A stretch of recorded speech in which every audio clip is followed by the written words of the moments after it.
Yeah, Pops, you taught me a lot of things. And a lot of things I had to learn on my own. Like the time Mr. Rand came to the house to collect the rent when we was 2 months behind. I don't remember what year it was. I just know it was winter. Grandma Ada had just died, and you got behind on the rent because you had to help pay for her funeral. I don't know if you knew it or not, Pop, but you were a big man. Everywhere you went, people treated you like you were a big man. You used to take me to the barbershop with you. You'd walk in there and fill up the whole place. And everybody would stop cussing because Jim Becker had walked in.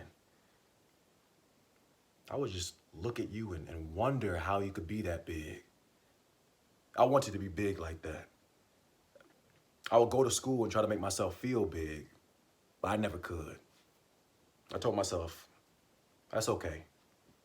When I get grown, I'm gonna be big like that. Walk in the barbershop and have everybody stop and look at me. That day when Mr. Rand came to the house, it was snowing. You came out on the porch and he started shouting and cussing and threatening to put us out in the street where we belonged. I was waiting for you to tell him to shut up, to get off your porch. But you just looked at him and promised you'd have the money next month. Mama came to the door and Mr. Rand kept shouting and cussing. And I looked at Mama. She was trying to get me to go in the house. And I looked back at you. And you got smaller. The longer he shouted, the smaller you got. When we went back to the barbershop, you didn't seem so big no more.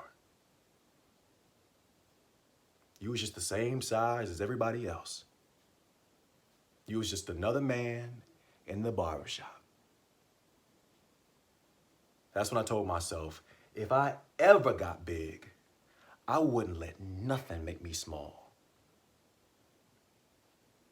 Then, when I met Susan McKnight and found out her daddy was the vice president of Gulf Oil, that's when I got big. That made me a big man. I felt like I was somebody. I felt like I could walk in the barbershop and fill it up the way you did. Then when she told that lie on me, that's when I woke up.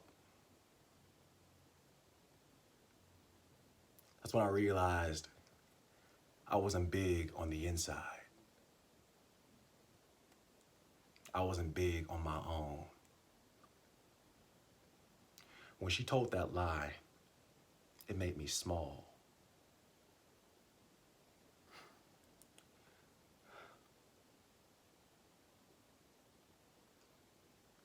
I wanted to do something that said I wasn't just another nigger, that I was Clarence Becker.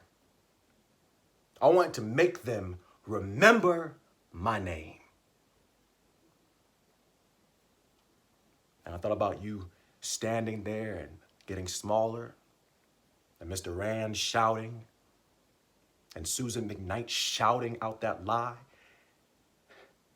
And I realized it was my chance to make the Beckers big again. My chance to show you what I had learned on my own. I thought you'd understand. I thought you'd be proud of me.